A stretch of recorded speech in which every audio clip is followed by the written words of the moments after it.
अस्सलाम वालेकुम रहमतुल्लाहि बरकातुहू। बिस्मिल्लाहिर्रहमानिर्रहीम। अल्लाह ताला का बहुत बड़ा एहसान है। अल्लाह ताला ने हमें इतनी नेमत अता की। अल्लाह की सबसे बड़ी नेमत इंसान की रहनुमाई और बख्तों के लिए कुरान पाक को हमारे नबी मुस्तफ़ा सल्लल्लाहु अलैहि वसल्लम पर नाजिल फरमाया। कुरान पाक को नाजिल होने में लगभग 23 साल लगे। इन सालों में वही के जरिए कुरान पाक नाजिल हुए। हजरत जिब्रील अलैहि सलाम मुस्तफ़ा सल्लल्लाहु अलैहि वसल्लम को वही से एक एक आयत सुरह आकर देते थे।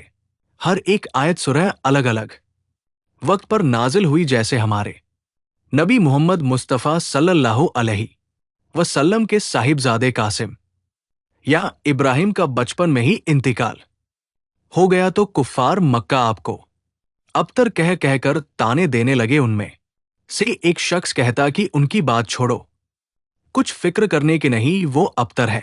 जब उनका इंतकाल हो जाएगा तो कोई नाम लेने वाला न रहेगा। उस वक्त अल्लाह ताला ने सूरह कौसर नाजिल करी, जिस पर कुफ्फार के तानों का जवाब है कि सिर्फ औलाद न होने की वजह आपको गलत कहने वाले हकीकी से बेखबर है। आप सल्लल्लाहु अलैहि वसल्लम की नस्लें इंशाअल्लाह क़यामत तक बाकी रहेगी।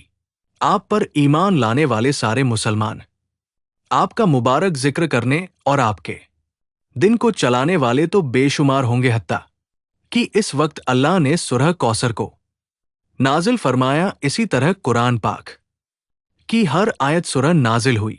कुरान पाक नाजिल होने में और इसे जैसे है वैसा उम्मत के सामने पेश करने में बहुत सहाबियों की मेहनत है। हजरत अबू बकर सिद्दीक रजी और हजरत उमर रजियल्लाहु अन्हु और हजरत उस्मान गनी रजियल्लाहु अन्हु, हजरत अली रजियल्लाहु अन्हु की बहुत मेहनत है। इन्हीं की मेहनत है जिसकी वजह से ये दिन और उसके हुक्म जैसा हमारे नबी ने बताए पूरा वैसा हम तक पहुंचाया।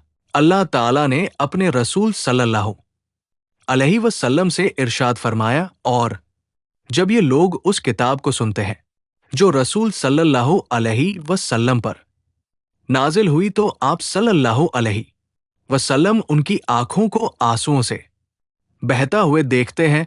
उसकी वजह यह है कि उन्होंने हक तो पहचान लिया है। सूरह माइदा।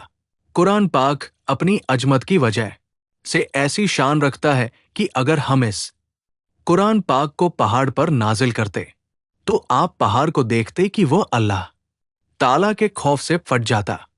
ये मुसलमानों के लिए शिफा और रहमत है। कुरान करीम शफात करने वाला है।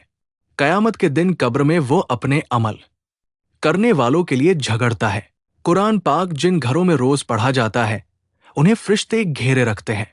जो बंदा अपना ज्यादातर वक्त कुरान पाक की तिलावत में निकालता है तो उसकी दुआ बिना मांगे ही कबूल हो जाती है। जिस शख्स ने ईमान, नमाज, कुरान पाक को मजबूती से पकड़ लिया उसकी दुनिया भी बन गई और आखिरत भी। हर मर्ज की दवा है कुरान पाक। दिल का सुकून है। सच्चा दोस्त, सच्चा हमसफर कुरान पाक है। इसे समझकर, अच्छी आवाज से समझकर, पूरे आदाब से अच्छी आवाज में पढ़े। रोज एक रुकू पढ़े, धीरे धीरे एक पारा पढ़े। जब ये हमारा मामूल हो जाएगा तो हम में इस बरकत वाले कुरान से ऐसे जुड़ जाएंगे कि पढ़े बिना रह नहीं पाएंगे।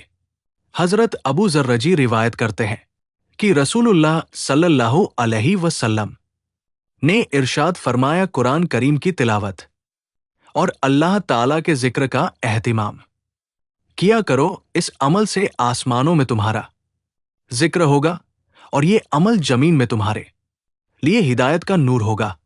ईमान और नमाज के बाद कुरान पाक की तिलावत हर मोमिन पर फर्ज है।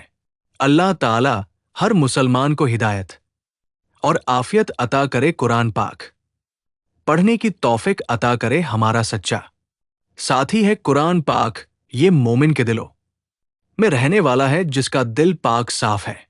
ये कलाम वहां रहता है, बुरे दिलों में दाखिल ही नहीं होता।